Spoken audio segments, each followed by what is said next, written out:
अस्सलाम वालेकुम। आज मैं आप से जनीवा से मुखातिब हूँ, जहाँ हमारे पास कुछ खुशखबरी है।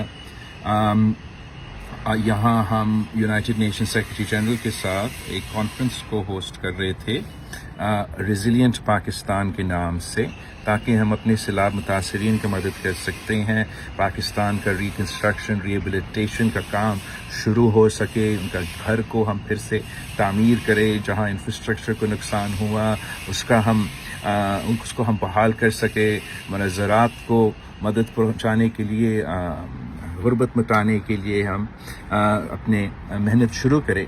तो वो कॉन्फ्रेंस यहाँ जनीवा में हो रहा था और शुक्र अल्हम्दुलिल्लाह कामयाबी से मुकम्मल हुआ।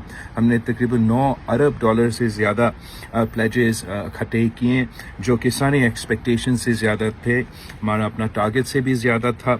और हम पूरी दुनिया का शुक्रगुजार हैं, यूनाइटेड नेशन सेक्रेटरी जनरल के शुक्रगुजार हैं, हमारा चीनी दोस्त से चीन का हम शुक्रगुजार हैं, अमेरिका का हम शुक्रगुजार हैं, यूरोपियन यूनियन का हम शुक्रगुजार हैं, प्रेसिडेंट मैक्रोन जो फ्रांस का सदर है, हम उनके शुक्रगुजार हैं, हमारा मिडल ईस्टर्न ममालिक के हम शुक्रगुजार हैं कि सब ने पूरी दुनिया में, अगर हमने किसी को भूला है वो भी हम माजरत करते हैं, लेकिन पूरा दुनिया ने मिलके पाकिस्तान के साथ शाना बेशाना खड़ा है और हमारा मदद के लिए आगे आए हैं।